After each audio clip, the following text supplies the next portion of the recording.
A few days ago at the gym, we were doing a stretching session. Now, I am about as flexible as a cinder block. I can barely touch my toes. The coach asked us to go into pigeon pose, and surprisingly, I get into the position with ease. Then I look around and I see that the flexible people were struggling to get even halfway in. That's when it hits me. Everyone has something that comes naturally to them. If we recognize and nurture that, we can turn it into a superpower.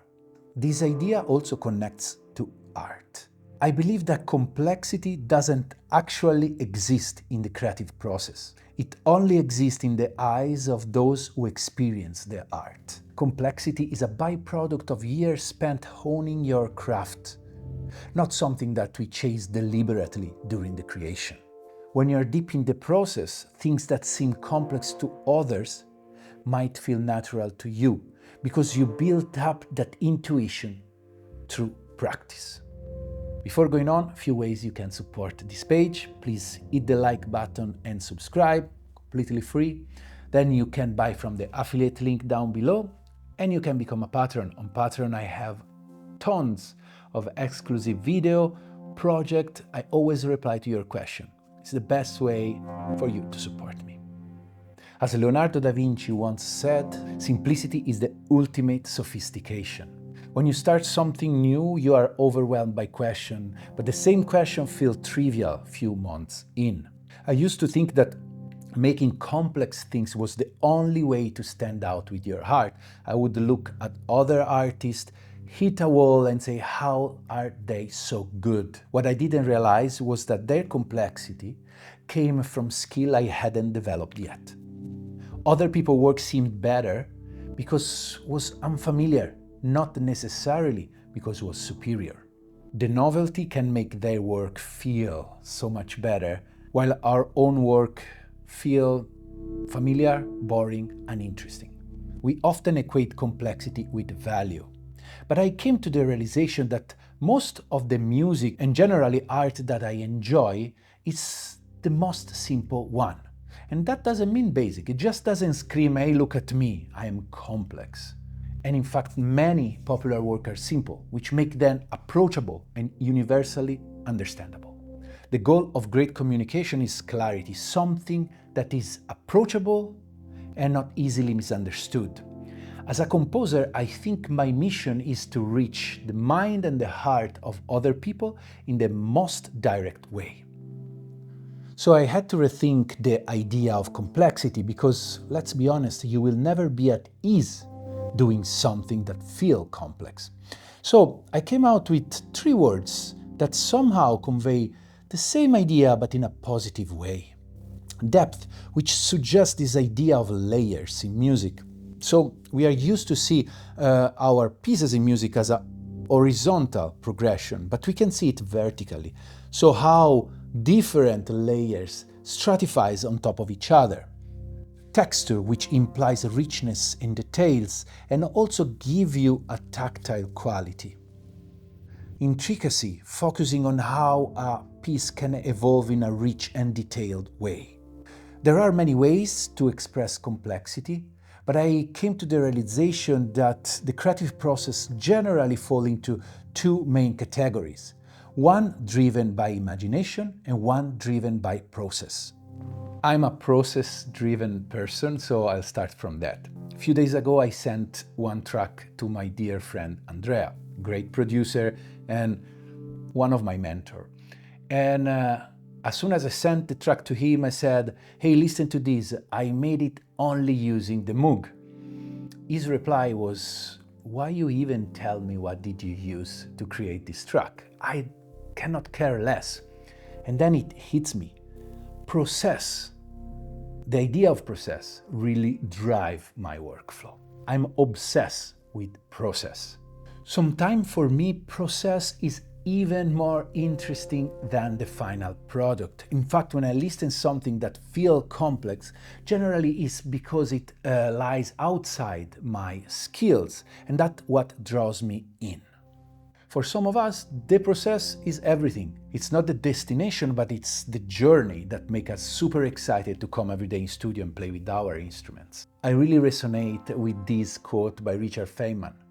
What I cannot create, I do not understand. I'm at the point that I would define people like me artisan, not artist. There's some value in the craft, in creating with your hand, and that really make me think of artisan. And it's not different than any kind of other work that involve a certain technical knowledge and the use of your hands. We so much love the craft that we get very deep into it, and of course sometimes what we do seems super complicated. We can have in front of us hundreds of knobs and buttons, and from the other world people would say, how can you even understand what you're doing? But to us that comes super easily. And I guess the goal for us is find workflow or create setup that would be hard to replicate by other. Not for the sake of it, but we probably enjoy the idea of having something unique. A workflow that is just ours. On the other hand, there's people driven by imagination. Those are the people that hear or see their heart in their head before even touching the tools, something that I've always been fascinated with. I work in a constant dialogue with machine. It's a sort of back and forth. I play something, I hear what's happening, and then I react to that. Instead, people driven by imagination can bypass this process and know already what they want. It's really magical somehow. They create something out of thin air.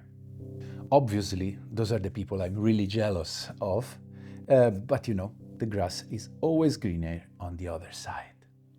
So, after all of these thoughts, how can we make our creative life easier? I came out with 5 points. Number 1, notice what comes naturally to you. It might be the most basic thing, something that you think is super uninteresting, but somehow notice when other people react to that, when other people resonate with that. That might be your personal superpower, something that you honed during years and years, maybe even subconsciously. And that might be exactly what you can leverage to set your heart apart.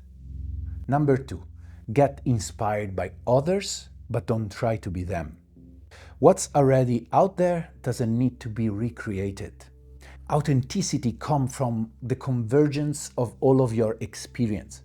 So if your work is honest, originality will flow with it. So don't be too worried at the beginning to be original, because that will come automatically, because it's going to be the byproduct of everything you see, try, experience. And of course you have a very specific point of view, yours. Number 3, start thinking how you can add richness to your creation. As I mentioned before, especially at the beginning, we always think of a horizontal progression of our track. We don't stop thinking about the vertical progression of it, how we can layer sound, how we can create different build-ups. At the beginning, we always think that progression of a track is like through filter. We open the filter and the song explodes. But lately I learned many different ways in which I can add a progression, a build-up, through the use of silence, through the use of noise, and so on and on and on. So it's worth to analyze other art, and doesn't have to be music, can be any kind of other art, and learn where complexity comes from. What makes you think that is complex, is rich, is detailed, has texture. Analyze other people's work, and then analyze your work and try to understand what are the things that are missing. Number 4, you don't need more tools to create. This is something we discussed before, but making your life easy with a simple setup and very few tools, it's what promotes creativity. And with creativity, complexity will come, because you will have to find a way to make a simple thing really sing. Antoine de Saint-Exupéry said that perfection is achieved not when there's nothing more to add, but nothing left to subtract. Number 5, simplicity leads to complexity. This might sound like a contradiction, but actually, whenever you make your setup very simple and you are limiting yourself with the tools you can use, creativity strikes in, and then is where you create something unique. Create your own sandbox. Limit yourself. Put some toys in it and play with that.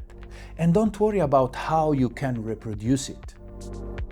If you get something that you will not be able to reproduce, you win this game. You manage to surprise yourself. And that's, I think, is the best feeling. So complexity in art, to me, only lives in the eyes of the beholder. It's the result of your journey, not the goal of the process itself. The more you embrace what feels natural to you, the more your art will resonate with depth, richness, and intricacy. Okay, that's about it for today. I hope you liked this video, and if you did, please hit the like button and subscribe to this channel. I'll see you next week.